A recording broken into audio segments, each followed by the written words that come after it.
விதைகள் இயக்கம் இது மண்ணிற்கும் மக்களுக்குமான விதைகளின் குரல். சமீபத்தில் இணையதளத்தில் ஒரு காணொலி ரொம்ப வைரலாக பரவிக்கிட்டு இருக்குது. தஞ்சாவூர்ல ராஜராஜ சோழன் அவர்கள் சுமார் 1000 வருடங்களுக்கு முன்பு கட்டிய தஞ்சை பிரகதீஸ்வரர் ஆலயம். அந்த ஆலயத்துக்குள்ள வெளியில தரை தளம் இருக்கு இல்லைங்களா, அதை ஒரு 4 பேர் இடிச்சுக்கிட்டு இருக்காங்க. அந்த வீடியோ பகிரப்பட்டிருந்தது. அதை சில பேர் அதுல ஒரு சாமி பக்திமயமான பாடல்கள்லாம் போட்டு அதை இந்த அரசின் மீது, மாநில அரசின் மீது பழியை தூக்கி போடுற மாதிரி ஒரு காணொலி போட்டுட்டு இருந்தாங்க. அதை பற்றி பேசுவதற்கு நம்முடன் திரு கல்கி கோபிநாத் அவர்கள் நம்முடன் இணைந்திருக்கிறார். வணக்கம் தோழர். வணக்கம் தோழர். அந்த காணொலி நீங்க பாத்தீங்களா? பார்த்தேன். வழக்கமா பண்ற ஒரு விஷயங்கள். ஆனா என்னன்னாக்கா சங்கிகள் ரொம்ப நுட்பமா வேலை செய்யறாங்க. ஏன்னா மக்களோட சென்டிமெண்ட்டு, தமிழ்நாட்டு மக்களை பொறுத்த வரைக்கும் கோயில் அப்படின்றது வடமாநில மக்களை விட இங்க கோயில் ரொம்ப சென்டிமெண்ட். வடமாநில மக்கள் பார்த்தீங்கன்னா கோயிலை அவ்வளோ தூரம் கோயிலாக மதிக்க மாட்டாங்க. ஓகேங்களா? அந்த கோயில்களே அவ்வளோ அசுத்தமாக வச்சுருப்பாங்க. வட மாநிலங்களில் இருக்க பல கோயில்கள் போய் பார்த்தீங்கன்னாக்கா நீங்கள் காலே வைக்க முடியாது. ஆமாம். ஓகே, அந்த மாதிரி தான் இருக்கும். அப்படி அதாவது பிரபலமான கோயில்கள் ஓரளவு மெயின்டெனன்ஸ் இருக்கும். மற்றபடி எந்த ஒரு கோயிலும் அந்தளவுக்கு இது இருக்குது. ஆனால் தமிழ்நாட்டு கோயிலை பொறுத்தவரைக்கும் அவன் இங்கே இருக்க மக்களுக்கு பார்த்தீங்கன்னா எந்த அளவுக்கு பகுத்தறிவு பிரச்சாரங்கள், விழிப்புணர்வு இருந்தாலும் அவன் தெளிவாக 2 விஷயத்த பண்ணான். கோயில் வேற, அரசியல் வேற, பகுத்தறிவு வேற. எல்லாத்தையும் பிரச்சனை. அவனோட பக்தி கோயிலுக்குள்ளே போகும்போது பக்தியாக இருக்கும். கோயிலுக்கு வெளியில் வரும்போது அவனுடைய அரசு நிலைப்பாடு வேறையாக தான் இருக்கும். அப்படி இருக்கும்போது தான் பார்த்தீங்கன்னாக்கா அவனுங்க ரொம்ப நுட்பமாக என்ன பண்ணுறானாக்கா அந்த உணர்ச்சியில் தொடரானுங்க.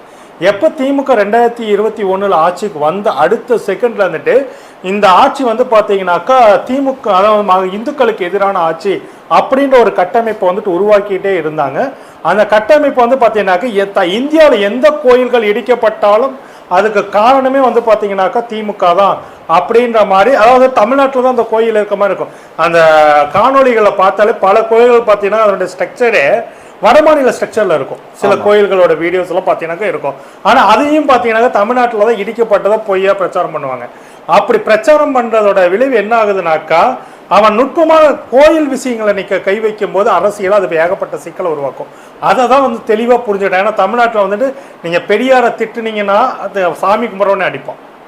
உண்மைதான். அது ரெகுலராக இருக்கு. அப்படி இருக்கும்போது பார்த்தீங்கன்னாக்கா சாமி கும்பிட்றவனை இப்போ எப்படி திராவிட சித்தாந்தத்தை வெளியேற்றணும், அவனுக்குள்ள பெரியார ஒரு விஷயமா திராவிட கொள்கைகளோட ஐக்கியத்தை சாமி கும்பிட்றது வெளியேற்றணும் அப்படின்னாக்கா அவனுக்கு முக்கியமான ஆயுதம் கோயில்.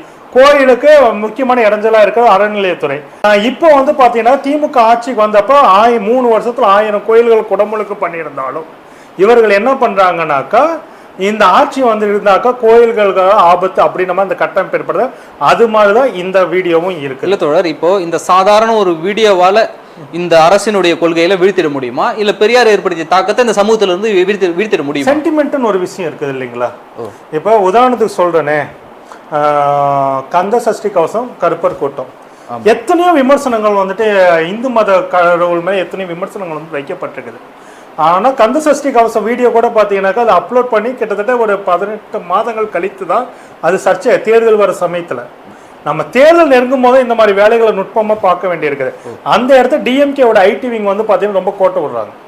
நான் அதை வெளிப்படையா சொல்றேன். ஏன்னா இந்த 28ஆம் தேதி பிகைன் ரூட்ஸ்ல இந்த செய்தி செய்தியை வெளியிடும் போது அவங்களே சொல்லியிருக்கிறாங்க, இது பராமரிப்பு பணிக்காக தொல்லியல் துறை அப்படின்றதுல தெளிவா இருக்குது. அந்த வீடியோவில் தொல்லியல் துறை கட் அவுட் எல்லாமே தொல்லியல் துறை தான் பராமரிப்பு பண்ணுதுன்ட்டு. ஆனா மக்களுக்கு தெரியுமா? இப்போ தஞ்சை பிரகதீஸ்வரர் ஆலயம் மாநில அரசு கட்டுப்பட்ட இல்ல, அதாவது நிர்வாகம் இருக்குது, அட்மினிஸ்ட்ரேஷன் பண்ணலாம். அதனுடைய பராமரிப்பு மற்ற இதெல்லாம் தஞ்சை பெரிய கோயில் மட்டும் இல்லை, 1000 ஆண்டுகள் 500 ஆண்டுக்கு பழமையான எந்த ஒரு கோயிலுமே பார்த்தீங்கன்னா தொழில் துறையோட கட்டுப்பாட்டில் தஞ்சை யுனெஸ்கோவுடைய அங்கீகாரம் கிடைக்கப்பட்ட அந்த கோயிலை சுற்றி பார்த்தீங்கன்னாக்கா 100 மீட்டருக்கு எந்த ஒரு கட்டுமானங்களும் இருக்கக்கூடாது. இது ஒரு முக்கியமான கொள்கையை தொழில் துறையை வகுத்து இருக்குது. அதே மாதிரி அதிர்வடைகளை ஏற்படுத்தக்கூடிய எந்த ஒரு நிகழ்ச்சி அதாவது ஏற்பாடுகளும் பண்ணக்கூடாது. ஏன்னா அந்த தஞ்சை பெரிய கோயிலுடைய கட்டுமானம் பார்த்தீங்கன்னாக்கா சிமெண்டிங்னு ஒரு விஷயம் நடந்திருக்காது. மற்ற கோயில்லாம் பார்த்தீங்கன்னா சின்னதா மைல்டா கோட்டிங். ஆனா இந்த அதாவது சிமெண்ட்டுக்கு பதில் அங்க கற்பசி இந்த மாதிரி சில விஷயங்களை பண்ணியிருக்காங்க. ஆனா தஞ்சை பெரிய கோயில் அந்த மாதிரி விஷயங்கள் எதுவுமே இருக்காது. அது நுட்பமா ரொம்ப இதா பண்ண அஸ்திவாரம் பார்த்தீங்கன்னாக்கா வெறும் 2 அடி 3 அடியில தானே இருக்குன்னு சொல்றாங்க. அவ்வளவு பெரிய கோபுரம் இருக்கிற ஒரு கோயிலுக்கு 2 அடி 3 அடியில் ஒரு அஸ்திவாரம் இருக்கக்கூடாது. அந்த நுட்பம் ரொம்ப வியத்தகு நுட்பம். இந்த மாதிரி டெக்னாலஜி வந்துட்டு இருக்கிற அந்த இடத்துல வந்து பாத்தீங்கன்னாக்கா அதிர்வலைகள் ஏற்படுத்தும் போது இதெல்லாம் உடனடியே தாக்கத்தை ஏற்படுத்தாது. இப்ப சொல்லுவாங்க உளியை வச்சு அடிச்சு தூக்குறதுனால என்ன வரும்னு சிலர் கேட்கலாம்.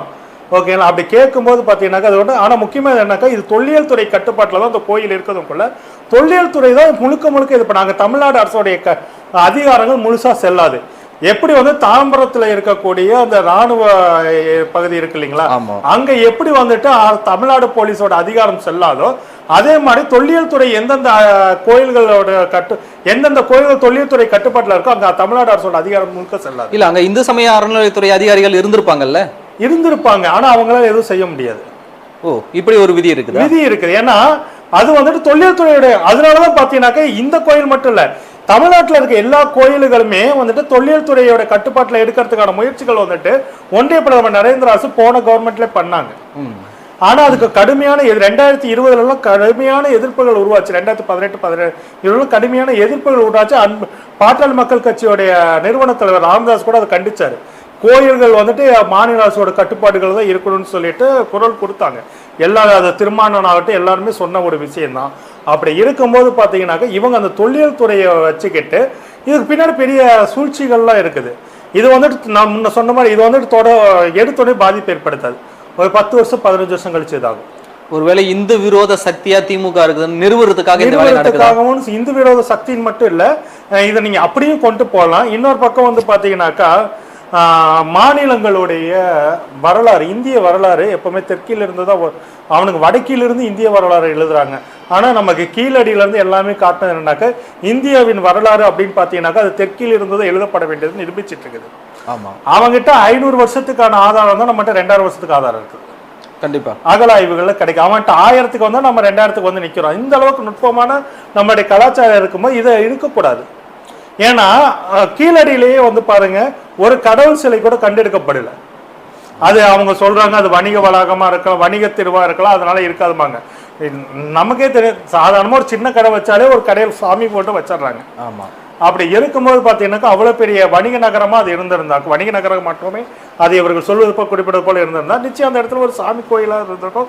ஒரு அது ஏதாவது ஒரு சின்ன ஒரு மரப்பாச்சி பொம்மையா கிடைச்சிருக்கல, எதுவுமே கிடைக்கலையே. இல்லை, இப்போ இந்த காணொலியை பொறுத்த வரைக்கும் பாருங்க, அவங்க வந்து உடைக்கிறாங்க, அதன் பின்னாடி வந்து ஒரு சாமியினுடைய பாடலை ஒலிக்க வச்சு ஷேர் பண்றாங்க. அதை ஷேர் பண்றக்கூடிய குரூப்புகள்லாம் யாருன்னு பார்த்தா அன்பார்ந்த சங்கிகளாக இருக்காங்க. அதுவும் நம்மளால பார்க்க முடியுது. இப்படி ஒரு விமர்சனங்கள் வரும்பொழுது இப்ப ஏற்கனவே ஜக்கி வகையாராக்கள்லாம் என்ன சொல்றாங்கன்னாக்க கோவிலை வந்து அரசு கோவில் விட்டு வெளியே இருக்கு அப்படின்றாங்க. இப்போ ஒன்றிய அரசின் மீது இருக்கக்கூடிய தவிர மாநில அரசின் மீது இல்ல இவங்க கொண்டு போய் சுமத்துறாங்க. இப்போ ஆமா, இது வந்து கொண்டு போய் சேர்க்கறது, அதான் இந்த ப்ரொபகண்டாவை தான் நம்ம சொல்றோம். அதாவது மிக தெளிவாகவே இது வந்து திமுக தான் செய்யுது அப்படின்னு சொல்றாங்க. மாநில அரசுன்னு கூட அவங்க கொண்டு போகல, மிக தெளிவாக திமுக தான் செய்யுதுன்னு கொண்டு போறாங்க. ஏன்னாக்கா அது வார்த்தைகள் தெளிவா இருக்கு இல்லைங்களா, திமுக என்ன செய்து பாருங்க அப்படின்னா. காரணம் என்னன்னாக்கா திமுக மேல ஒரு வெறுப்பை வந்து சாமி கும்பிடணும் சாதாரண பண்ண. ஏன்னா முன்ன வந்து பாத்தீங்கன்னாக்கா டெக்னாலஜி இல்லாத சமயத்துல ஏதாவது ஒன்று நியூஸா வந்தா கூட வந்து மக்கள் கண்டுக்க மாட்டாங்க, பெரிய அளவில் தாக்கத்தை ஏற்படுது. ஆனால் இன்னைக்கு சோசியல் மீடியாவில் நீங்கள் சொல்கிற மாதிரி சில பாடல்கள் உணர்ச்சிகளை தூண்டும். அந்த இந்த படத்தில் கூட ஏதோ ஒரு படத்தில் வந்து சவரம் பண்ணிட்டு இருக்கும்போது அண்ணன் விஜய் படத்தில் தான் திருப்பாச்சி அருவாலை இது சவரம் பண்ணும்போது வந்துட்டு அண்ணன் பாட்டை நிறுத்துங்க, ஏன் ரொம்ப உணர்ச்சி வசமாக இருக்கு. ஆமாங்க, கையிலையும் இதுவும் உணர்ச்சி வசமாக இருக்குது, கொஞ்சம் ஆபத்து. அந்த காமெடி இருக்கு. இதை பொறுத்து பார்த்தீங்கன்னா கரெக்டாக தெரியும் அந்த அளவுக்கு உணர்ச்சி வசப்படக்கூடியவர்களா தமிழக மக்கள். ஏன்னா இப்போ அத்திவரதற்கு வந்து அந்த கூட்டத்தை பார்த்துப்பீங்க, ஜேன்னு இருந்துச்சு. ஆனா ஓட்டை கொண்டு வந்து திமுக தானே குத்துறாங்க. இந்த வீடியோவால இவங்க வந்து அதனாலதான் நுட்பத்தை பயன்படுத்துறான்ற. என்னடா அத்திவரதர் வந்தாலும் கும்பிடுறான், பெரியார் சிலையை உடைக்கிறான்னு சொன்னா அடிக்கிறதுக்கு சாமி கும்பிடுறதான் வரான்னு கொள்ள இவனுக்குள்ள ஒரு பதட்டம் வருது. ஸோ அதை உடைக்கணும் இல்லைங்களா. நீங்க ஒரு பொய்யை ஒரு தடவை சொன்னீங்கன்னா அது பொய்ன்னு எல்லாத்தையும் தெரியும். ஒரு பொய்யை ஒரு 10 பேரை வச்சு சொல்ல வச்சீங்கன்னாக்கா இருக்குமோ அதுவா இருக்குமோன்னு ஒரு சந்தேகம் வருது இல்லைங்களா. அதை தான் அவன் பண்றான். சமீபத்தில் இல்லை, இந்த கோவில் மட்டும் கிடையாது, ஏற்கனவே வந்து திருவண்ணாமலையில் ஒரு கோவில் கோபுரத்தில் ஒரு சிலையில் ஆணி அடித்து கார்த்திகை தீபத்து அன்னைக்கு ஆணி அடிச்சாங்கன்னு சொல்லிட்டு சிலையோட மூக்கோ என்னமோ ஒரு பாகம் வந்து பேர்ந்து விழுந்துருச்சு. அது கூட இணையத்தில் வைரல் ஆனச்சு. அப்போ மாநில அரசினுடைய பிரதிநிதிகள் இந்து அறநிலையத்துறையினரும் இருக்க போறாங்க, அவர்களாவது கொஞ்சம் பொறுப்புணை உணர்ந்து அவர்கள் செயல்பட்டு இருக்கலாம் இல்ல. அது கண்டிப்பா அது செயல்பட வேண்டிய அவசியம் இருக்கு. ஏன்னா கோயில்கள் எவ்வளவு சென்சிட்டிவ் இருக்குது. நீங்க வந்துட்டு அரசு வந்துட்டு பாத்தீங்கன்னாக்கா அரசு வந்துட்டு சித்தாந்தத்தை பேசினாலும் அரசு அதிகாரிகள் அந்த சித்தாந்தத்தை ஏற்றுக்கணுமா? அது உண்மை, அவர்கள் கடைபிடிக்க தேவையில்லை மாட்டாங்க. ஓகேங்களா? அப்படி பார்த்தீங்கன்னாக்க இந்த அரசு வந்து திராவிட மாடல் அரசு எல்லோருக்கும் எல்லாம்னு சொன்னாலும் எல்லா அதிகாரிகளும் இந்த 10 ஆண்டுகளுக்கு முன்னாடி நியமிக்கப்பட்ட பல பேர் பாருங்க அவன் வலதுசாரி ஐடியாலஜியோட இருக்கிறான், முக்கியமாக காவல்துறையில். அப்படி இருக்கும்போது பார்த்தீங்கன்னாக்கா இது வந்து முழுக்க முழுக்க இவங்க வந்து இந்த மாதிரி பிரச்சனைகள் பண்ணுறதுக்குன்னே சில வேலைகள் நடக்கும், அது உள்ளே இருந்தே செய்வார்கள். அரசாங்கம் அந்த ஆட்சியாளர்களும் அதை கண்காணிக்கணும். அந்தந்த மாவட்ட செயலாளர் ஒரு பிரதிநிதிகளை போடுங்க கோயில்கள் கண்காணிக்கிறதுக்குன்ட்டு. ஆட்சி வந்துட்டு ஒரு பக்கம் நடக்கட்டும், எல்லாம் இருக்கட்டும். கோயில்களை பாதுகாக்கிறதுக்கு மாவட்ட செயலாளர்கள் சார்பாக ஒரு குழுவை போடுங்க, அவங்க கோயில்கள் கண்காணிக்கணும். அந்தந்த ஏன் எத்தனை இளைஞர்கள் வந்து திமுக இருக்காங்க, ஒரு நாளைக்கு ஒரு கோயிலுக்குள்ள போய் அந்த கோயிலை பாதுகாக்கிறதுக்காக பார்க்கணும்ல. இல்ல நான் அதான் கேட்கிறேன், இப்போ இந்த கட்சி சார்பா ஆட்கள் உள்ள போகும்போது இவர்கள் அந்த கோவிலுக்கு உரிமை கொண்டாடுற மாதிரி ஒரு எண்ணம் வராதா? ஏன் வராது அப்படின்னு வரலாம், இவங்க வைக்கலாம், எல்லாமே எல்லா விதமான பிரச்சனை. ஆனா கோயில்களை பாதுகாக்க வேண்டியது உன் கவர்மெண்ட் கெட்ட பேர் வரக்கூடாதுன்னு நீ நினைச்சேன்னா உன் கட்சிக்காரன் நீ பயன்படுத்தி தான் ஆகணும். ஓகேங்களா? எதா இடத்துலையும் வந்துட்டு யூடியூபர்ஸோ எல்லாருமே உனக்கு வந்து கைப்பிடும். சோசியல் அந்த பகுதி மக்களுக்கு புரிய வைக்க வேண்டியது யாரு? இல்லை, பகுதியில் இருக்கக்கூடிய யாரேனும் ஒரு அவங்க சொல்லணும். எந்த இடத்துலயும் அமைச்சர்கள் போயிட்டு நாங்க நல்லதான் பண்றோம்னு சொல்லிட்டு இருக்க முடியாது. எல்லாத்தையும் சரி. இன்னைக்கு வந்து பார்த்தீங்கன்னா திமுகல வந்துட்டு அந்த களப்பணி ஆட்சிக்கு வந்ததுக்கு அப்புறமேட்டு அந்த களப்பணின்ற ஒரு விஷயம் வந்து குறைஞ்சு போச்சு. மக்களுக்கும் திமுக தொண்டர்களுக்குமான இடைவெளி நிறைய இருக்குது. அதுக்கு உதாரணமாக இளைஞர் அணி மாநாடு எடுத்துக்கலாமா? எடுத்துக்கலாம். இளைஞர் அணி மாநாடு ஒப்பிடும்போது சக்சஸ்ல இருக்குது. ஆனா வந்து பாத்தீங்கன்னாக்கா அங்க நடந்த சம்பவங்கள் சில இது வரும்போது பார்த்தீங்கன்னா நமக்கே வேதனையாக தான் இருக்குது. அதையெல்லாம் வந்துட்டு இவங்க வந்துட்டு இது பண்ணணும். இளைஞர் அணி மாநாட்டில் வந்துட்டு முதல் பகுதி சக்ஸஸ் தான். அதில் அவங்க பண்ணியிருக்க வேண்டிய விஷயம் பல விஷயங்கள் இருக்க, தீர்மானங்கள்லாம் வரவேற்கத்தக்கக்கூடியது. ஆனால் வந்துட்டு என்னன்னாக்கா கட்சி தொண்டர்கள் வந்தால் மட்டும் ஒரு ஆட்சிக்கு பலம் இல்லை. ஒரு படத்தை ரசிகன் மட்டும் பார்த்தா அந்த படம் வெற்றி அடையாது. அதே மாதிரி ஒரு கட்சி தேர்தலில் வெற்றி பண்ணால் ஒரு தொண்டன் மட்டும் ஓட்டு போட்டு ஜெயிக்க முடியாது. மக்கள் சாமானிய மக்களும் ஓட்டு போட வைக்கணும். ஃப்ளோட்டிங் ஓட்டுன்னு ஒரு பர்சன்டேஜ் வந்துட்டு 33% வந்துட்டு அதிமுகவுக்கு இருக்குது, 35% அதிமுகவுக்கு இருக்குன்னாக்கா ஃப்ளோட்டிங் ஓட்டுன்னு ஒன்று இருக்குது இல்லைங்களா? அது டிசைடிங் ஃபேக்டர் ஆகும்போது அதை சரி பண்ணுறதுக்கான வேலைகளில் நீ எல்லா தளத்துலையும் பண்ணணும். இப்போ நம்ம இந்து கோவில் வந்து பராமரிக்கிறதுக்கு ஒரு துறையை வச்சுட்டோம். நம்ம இந்து கோவில்களை வந்து அரசு முழுமையாக கண்காணிக்கணும், பழமையான கோவில்கள்லாம் இருக்குதுன்னு நம்ம சொல்லிட்டோம். எதிர்த்தரப்பு இன்னொரு வாதத்தை வைக்கிறாங்க, நீங்க ஏன் கிறிஸ்துவ தேவாலயங்களையோ மசூதிகளையோ போய் இந்த மாதிரி பாதுகாக்க மாட்டேங்கிறீங்க? இந்து கோவில்ல இருக்கக்கூடிய வருமானத்தை மட்டும் கொண்டு போய் அவங்களுக்கெல்லாம் பங்கு போட்டு கொடுக்குறீங்களே, ஹஜ் யாத்திரைக்கு பணம் கொடுக்குறீங்களே, ரம்ஜானுக்கு நோன்பு கஞ்சிக்கு பணம் கொடுக்குறீங்களே, அப்படிலாம் சொல்றாங்களே. இது ஏன் அரசு வந்து இந்து கோவில் மட்டும் வந்து காப்பாத்தல? இது வந்து பாத்தீங்கன்னாக்கா இதுக்கு மதிவதனி அழகான ஒரு விளக்கம் சொன்னாங்க. சர்ச்சு அப்படின்றது பாத்தீங்கன்னாக்கா அந்த பகுதி மக்களால அங்க இருக்கிறவங்களால கட்டப்பட்டது. அதுக்கு ஒரு அமைப்பு இருக்கு, எல்லாம் பண்ணிட்டு இருக்காங்க.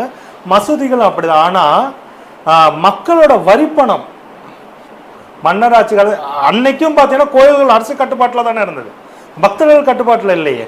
அரசின் சார்பில் ஒரு நிர்வாகி வந்து பார்த்துக்கிட்டு இருந்தான். எல்லாத்துக்கும் அங்க வந்துட்டு எல்லாமே கோயில்கள் காலங்காலமா அரசோட கட்டுப்பாட்டில் தான் இருந்திருக்கு. ஏன்னா ரெண்டு விஷயம், கோயில்கள் வந்து வழிபாட்டு தலங்கள் மட்டும் இல்லை, அது ஒரு ஆவண காப்பகம் மட்டும், அது மட்டும் அது களஞ்சிய காப்பகமாக செயல்பட்டு இருக்குது, பொக்கிஷ காப்பகமாகவும் இருந்திருக்குது பல கோயில்கள். ஏன்னா போர்ல இருந்து போர்க்காலங்கள் வரும்போது பார்த்தீங்கன்னா அந்த கோயில்கள் இருக்க ரகசிய அறைகள்ல தான் அந்த நாட்டுடைய தங்கங்கள் பாதுகாக்கப்படும், வளங்கள் பாதுகாக்கப்படும், தானியங்கள் பாதுகாக்கப்படும். இத்தனை விஷயம் வெள்ள காலங்கள் வரும்போது கோபுரத்தின் உச்சியில வந்துட்டு களஞ்சியங்கள் காப்பாற்றப்படும். இத்தனை விஷயங்கள் இருக்கு இல்லைங்களா? இவங்க வந்துட்டு கோயிலை வந்து சாமி கும்பிடுறது நினைச்சு கோயில்னு சாமி கும்பிடுறது. அது எங்க ஊர்ல பாத்தீங்கன்னா நாமக்கல் மலைக்கோட்டையில இந்த பக்கம் வந்து பெருமாள் கோயிலுக்கு இந்த இருக்கும், ஆனா மேல பாத்தீங்கன்னா ஆயுத கிடங்கு இருக்கும். மலைக்கோட்டைக்கு மேல ஆயுத கிடங்கு இருக்கும். எதுக்கு இருக்குது? அப்ப அவங்க நுட்பமா எல்லாத்தையும் பயன்படுத்தி இருக்காங்கல்ல. ஒரு கோயிலா மட்டும் இல்ல, ஆயுத கிடங்கு எல்லாமே பயன்படுத்தப்பட்டு காளையார் கோயில்ல வந்துட்டு தீப்பாஞ்சி இடம் இருந்தாங்க இல்லைங்களா, குயிலி அவர் எப்படி இதெல்லாம் நடந்தது? இவ்வளவு விஷயங்கள் இருக்கு. அப்ப ஒரு கோவில்ன்றது வந்து வழிபாட்டு தலம் மட்டும் கிடையாது, ஆவண காப்பகம், ஆவண காப்பகம், செல்வ காப்பகம் எல்லாமே இருந்தது. அதை விட முக்கியம் என்னன்னாக்கா சமூகத்தின் ஒற்றுமை அந்த காலத்துல அது பயன்படுத்தப்பட்டது. ஒரு கோயில்ல வந்து பாத்தீங்கன்னாக்கா பார்ப்பனர்கள் வரத்துக்கு முன்னாடி வரைக்குமே ஒரு கோயில் வந்து சமத்துவமா இருக்கும். ஒரு வெள்ளம் ஏற்படுது அப்படின்னாக்கா அந்த மக்கள் பாதுகாப்பா தங்க வைக்கப்படக்கூடிய இடமா கோயில்கள் தான் இருந்தது. அதுக்காக தான் 1000 கால் மண்டபம் 100 கால் மண்டபம் அந்த பகுதியுடைய மக்கள் தொகைக்கு ஏற்ப கட்டப்பட்டது. அது அந்த ராஜாவுடைய பெருமைக்காகன்றது இல்லை, அந்த மக்களை பாதுகாக்கிறதா கோயில்கள்லாம் அது கட்டப்பட்டது. ஆனா இன்னைக்கு வந்து பாத்தீங்கன்னாக்கா இவனுங்களுக்கு தான் அந்த வலதுசாரிகள் பார்ப்பனர்கள் வந்து அதை திணிக்கிறாங்க. அது 1000 மண்டபம் கட்டுப்பட்டு வந்து பார்த்தா நாட்டிய நிகழ்ச்சிகள் நடத்துறதுக்குன்னு சொல்லுவானுங்க. இல்லை, மக்களை பாதுகாக்கிறதுக்கு முன்கூட்டி ஒன்று செய்யப்பட்டது. 100 மண்டபங்கள் அதான் வந்துட்டு இதெல்லாம் வந்துட்டு மக்களை பாதுகாக்க வெள்ள காலங்கள், அவசர காலங்கள். நமக்கு எப்படி நீ கொரோனா பேரிடர் வந்ததோ அதே மாதிரி அந்த காலத்தில் பெருந்தொற்று பேரிடர்லாம் வரும். மருத்துவ தொழில்நுட்பம் இல்லாத அந்த காலத்தில் எந்த அளவுக்கு வந்திருக்கும். அப்போ அதில் வந்து மக்களை பாதுகாக்கிறதுக்கு ஒரு அமைப்பு வேணும்ல, அதுக்காக தான் அதெல்லாம் இது. கோயில்ன்றது ஒரு மக்களை வந்துட்டு ஒன்று கூடி ஒரு இது, அது நீதிமன்றங்களாகவும் செயல்பட்டுருக்குது. கோயில்கள் நீதிமன்றமாகவும் செயல்பட்டுருக்குது. சரி, இப்போ நம்ம ஜக்கி வகையறாக்களுடைய குரல்லே நான் கேட்குறேன், மக்கள் கிட்ட கோயிலை கொடுக்கறதுல என்னதான் பிரச்சனை? மக்கள்கிட்ட கோயிலை கொடுங்கனாக்கா மக்கள்கிட்ட அவங்க கோயிலை கொடுங்கன்னு சொல்லலை, நம்ம பக்தர்கள்ட்ட கோயில்கிட்ட கொடுங்கன்றாங்க. அந்த பக்தர்கள் யாருன்னு தான் நம்மளுடைய கேள்வி. நீ சொல்ற அந்த பக்தன்றது யாரு? உதாரணத்துக்கு சொல்றேனே, ஒரு இப்போ வந்து பார்த்தீங்கன்னாக்கா உங்ககிட்ட வந்துட்டு இப்போ கொடுப்பாங்க, கொடுத்துடலாம். அறநிலையத்துறை கழிச்சிட்டு பக்தர்கிட்ட கொடுக்கலாம். எத்தனை தலைமுறைக்கு வச்சிருப்பாங்க? உன் தலைமுறைக்கும் அடுத்த தலைமுறை, உன் பையன் வரைக்கும் அந்த கோயில்கள் வந்து கோயிலுக்குள்ள உன் கட்டுப்பாட்டில் இருக்கு. அதுக்கு அப்புறமேட்டு என்ன பண்ணுவாங்க, அவன் அது எப்படி கொஞ்சம் கொஞ்சமாக வாங்கணும்னு அவங்களுக்கு தெரியும், வாங்கிடுவாங்க. அதோட முக்கியம்னா கோயில் வந்துட்டு பக்தர்கள்ட்ட இருக்கிறதாக்கா பிரச்சனைகள் எப்படி வரும்ன்றது சொல்றேன். அரசாங்கத்திட்ட கோயில் இருக்கும் போது ஒரு இந்துவாக கோயிலுக்குள்ள போக முடியும். அதே வந்துட்டு இவங்க சொல்ற பக்தர்களோட்டையோ இல்லை இவங்க சொல்ற பார்ப்பனர்கிட்ட கோயில்கள் போய் சேர்ந்தது அப்படின்னாக்கா ஒரு இந்துவாக போக முடியாது. அவன் சத்திரியனாக, வைசியனாக, சூத்ரனாக வருணாசிரமத்தின்படி பிரிக்கப்படுவான். இன்று குடும்பமா அந்த சாதி இருக்கு, இன்னைக்குமா சாதி பாக்குறாங்கன்ற ஒரு குரூப் கேக்குதுல, அதுக்காக கேக்குறேன். இல்ல குடும்பமா சாதி பாக்குறாங்க, சாதி இல்லைனாக்கா ஏன் தண்டாரம்பட்டுல ஒரு ஒடுக்கப்பட்டவர்கள் கோயிலுக்குள்ள வந்துட்டாங்கன்னு சொல்லிட்டு இங்க ஒரு கோயில் ஏன் தனியா உருவாக்கணும்? ஜாதி இருக்குன்றதுனால நடந்திருக்குது. ஜாதி இல்லைன்றதெல்லாம் சும்மா பொய். ஜாதி இருந்துட்டு இருக்குது, இதை ஒழிக்கதான் போராடிட்டு இருக்காங்களே தவிர அது ஒன்னே கேட்பாங்க, ஏன் 100 வருஷம் திராவிட கழகங்கள் வந்து இருக்குது, ஏன் 100 வருஷத்துல உங்களால ஜாதியை ஒழிக்க மாட்டேன்னா, நீ 2000 வருஷமா விதைச்சிருக்க ஒரு காட்டு விசச்செடிகளை 100 வருஷத்தை எப்படி அழிக்க முடியும்? இது மனுஷனோட மனசுக்குள்ள போய் வேலை செய்யறது. அவனை அன்னைக்கு ஒற்றுமையா இருந்த மக்களுக்குள்ள அவன் வேற நீ வேறன்னு பிரிச்சதுக்கே அவன் கிட்டத்தட்ட ஒரு 500 வருஷம் வேலை செஞ்சிருப்பான். இந்த 2000 வருஷம் ஜாதிய அழுக்குகளுக்கு அந்த பார்ப்பனியம் வந்துட்டு 500 வருஷங்கள் வேலை செஞ்சிருக்கோம் குறைஞ்சது. அதுக்காகவே சில அவதாரங்கள், கதைகள் எல்லாம் இது பண்ணாங்க. அதுதான் வந்துட்டு இதாயிட்டு. இந்த கதைகள், இந்த வரலாறுகள் எல்லாத்தையும் இது பண்ணி அதுக்காகவே புராணங்களை உருவாக்கி உபநிஷத்துகள் வந்து எல்லாத்தையும் பிரிச்சு இவங்க காட்டினதோடைய நோக்கம் இங்கேதான் வந்து நிக்குது. அப்போ தமிழக அரசு என்னதான் பண்ணலாம்? ஏன்னா தொடர்ச்சியாக அவதூறுகள் வந்து கோவில்களை திமுக அரசு இடிக்குது என்ற ஒரு பிம்பத்தை கட்டமைப்பதற்கு சங்கிகள் முயற்சி பண்ணிட்டு இருக்காங்க. அப்ப அரசு என்னதான் பண்ணலாம்? ஏன்னா தொல்லியல் துறையும் உள்ள இருக்குது, ஏன்னா வரலாற்று பழங்கால பொக்கிஷம் சொல்லிட்டு தொல்லியல் துறையும் உள்ள இருக்குது, இந்து சமய அறநிலையல் துறையும் உள்ள இருக்குது. என்னதான் பண்ணலாம்? இப்ப மாநில அரசு என்னதான் பண்ணணும்? ஃபேக்ட் செக் யூனிட் ஒன்று வச்சிருக்கிறாங்க. அது வந்து ஃபேஸ்புக்கில் வந்துட்டு பேஜ் ஓப்பன் பண்ணி இது பண்ணியிருக்காங்க. அதனுடைய செய்தி ஏதாவது ஊடகங்கள்ல வருதா? எத்தனை செய்தி நிறுவனங்கள் வருது? ஃபேக்ட் செக் யூனிட் சம்மந்தப்பட்ட இந்த ஒன்றும் இல்லை, 2-3 தகவல் வந்து ஃபேக்ட்னு சொல்லிட்டு சோசியல் மீடியாவில் போடுறீங்க, அது எத்தனை பேர் அந்த பேஜை ஃபாலோ பண்ணுறாங்க இல்லைங்களா? ஆமா, அது கேள்விக்குறிதான். எத்தனை பேர்? அப்போ எத்தனை பேர்? அப்புறம் எதுக்காக அவங்க என்ன பண்ணணும்னாக்கா கம்பல்சரி எல்லா செய்தி சேனல்கள்லையும் ஃபேக்ட் செக்னு ஒரு பகுதியை போட சொல்லுங்க. ஒரு அரை மணி நேரம் அதுக்காக ஸ்லாட்டை ஒதுக்க சொல்லுங்க.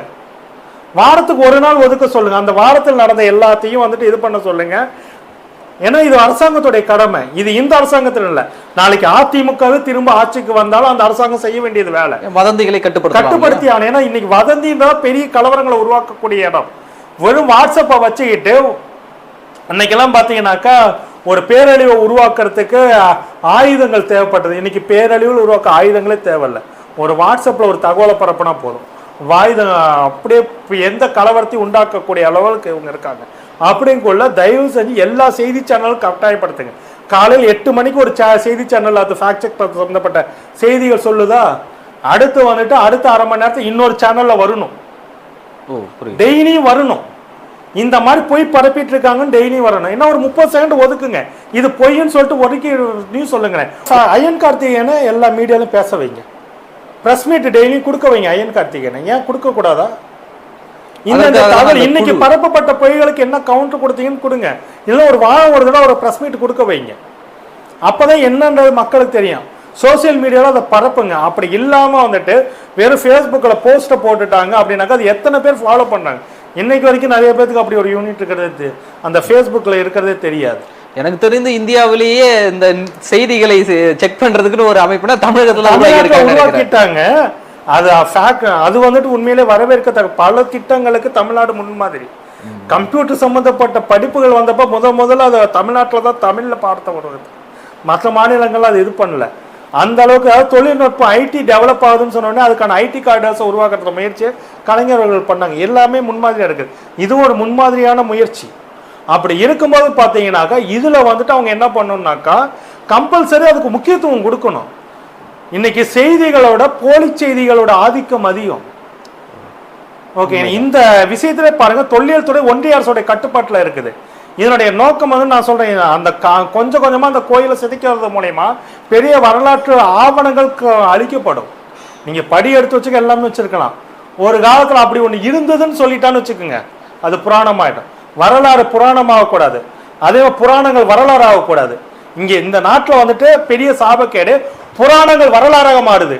ஆனா வரலாற்று புராண கதைகளை மாத்திர வேலையை பண்ணிட்டு இருக்கிறானுங்க. அது வந்துட்டு இருக்கக்கூடாது. அந்த புராண கட்டுக்கதைகளை வரலாறு மாறக்கூடாதுனாக்கா இதை வந்துட்டு இது பண்ணணும். அந்த கோயில வந்துட்டு ஒரு தொல்லியல் துறை வந்துட்டு அவங்க பண்றது மிக அபத்தமானது. ஏன்னா எத்தனையோ டெக்னாலஜி இருக்கு இல்லைங்களா, இன்னமும் அந்த உளியை வச்சு அதை ஏன் உடைக்கணும்? அந்த பேரதிர்வு அதோடைய சவுண்ட் எந்த அளவுக்கு வருது பாத்தீங்களா, டெசிபல்ஸோட கணக்கு இருக்காது. அந்த கட்டுமானத்தை அந்த டெசிபல்ஸ் தாங்காது. இன்னொரு பக்கம் பாத்தீங்கன்னா போர்வெல்ல போறேன்ட்டு போனானுங்களாம் 3 வருஷத்துக்கு முன்னாடி. ஐயா சித்தர் மூங்கில் அடியார் அதை வந்து சொல்றாரு, 6 வருஷத்துக்கு முன்னாடி அங்க அதே கோயிலுக்குள்ள போர்வெல்ல போட்டு வரேன். ஆனா அந்த மாதிரி போடக்கூடாதுன்னு தொல்லியல் துறையோ ரூல்ஸே போடுறானுங்க. கோயிலை சுத்தி 100 மீட்டருக்கு வந்துட்டு யாரும் போர்வெல் போடக்கூடாது ரூல்ஸை போட்டது தொல்லியல் துறை. ஆனா கோயிலுக்குள்ளே போர்வெல் போடுறதுக்கு போனது தொல்லியல் துறை. இதெல்லாம் எப்படி முரண்பாடுகளா இருக்குது. அதான் இது வந்து ரொம்ப தப்பான ஒரு விஷயமா இருக்குது.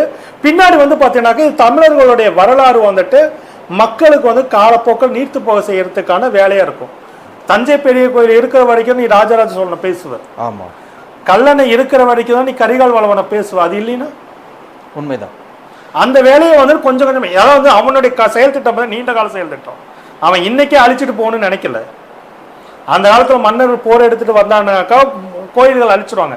அது சேரனா இருந்தாலும் சோழனா இருந்தாலும் பாண்டியனா இருந்தாலும் முகமதியா இருந்தாலும் பல கோயில்கள் முகமதியர்கள் மட்டும் இல்லை, ஐரோப்பியர்கள் மட்டும் இல்லை, இந்துக்களாலே இந்து மன்னர்களாலே பல கோயில்கள் அழிக்கப்பட்டு இருக்குது.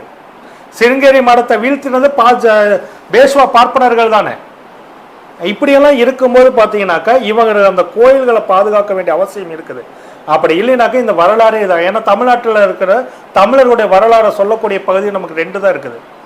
ஒன்று இலக்கியங்கள் இருக்குது, அடுத்து வந்து பார்த்தீங்கன்னாக்கா கோயில்களும் கோயில் இருக்கக்கூடிய கல்வெட்டுகள். அது இல்லைன்னா நீ உன் வரலாறு எங்க போய் சொல்ல போற?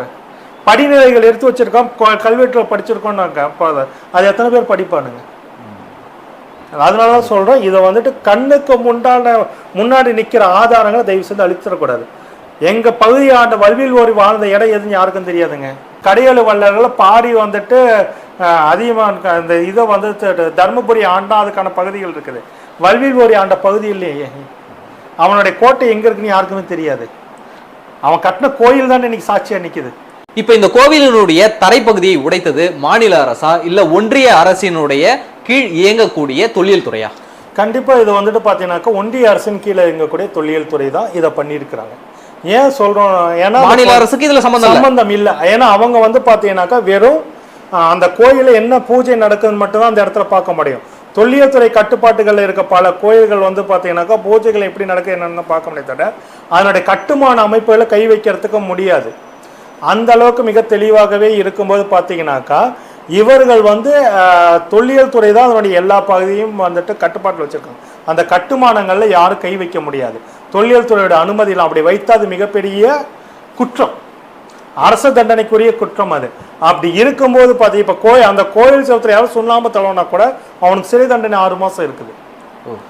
அந்த அளவுக்கு இருக்கும்போது பார்த்தீங்கன்னாக்கா அந்த கோயிலை வந்துட்டு இன்னைக்கு தொல்லியல் துறை அதை வீழ்த்துறதுக்கு அதை வந்துட்டு கொஞ்சம் கொஞ்சமாக சிதைக்கிறாங்கன்னு சந்தேகம். ஏற்கனவே அந்த கோபுரத்துடைய முதல் தளத்துல இருக்கிற தூண்ல விரிசல் விழுந்திருக்குது. 6 வருஷத்துக்கு முன்னாடி விரிசல் விழுந்திருக்குங்களாம். அப்படி இருக்கும்போது திரும்ப திரும்ப இந்த தவறுகளை ஏன் செய்யணும்? ஒவ்வொரு தடவையும் கும்பாபிஷேகம் நடக்கும்போது இந்த மாதிரி சம்பவங்கள் நடக்கிறதா ரொம்ப இதாக இருக்குது. இது வந்து பார்த்தீங்கன்னாக்கா பின்னாடி இருக்க சூழ்ச்சி தமிழ்நாடு அரசு வந்துட்டு அது திமுக வந்துட்டு இந்து கோயில்கள் அழிக்குது, இந்த முத்திரையை குத்துறாங்க இவங்க.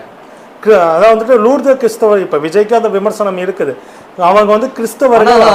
முதல்வர் அவர்களுடைய மனைவி போகாத கோயிலே இல்லாம இருக்கு, அவங்க கோயிலுக்கு போறாங்க, எல்லாமே சாமி கும்பிட்றாங்க. அதுல அது ஒரு மிகவும் வரவேற்கத்தக்க வேண்டிய ஒரு விஷயம். அவருடைய கருத்துக்கள் எங்கேயும் திணிக்கப்படலை.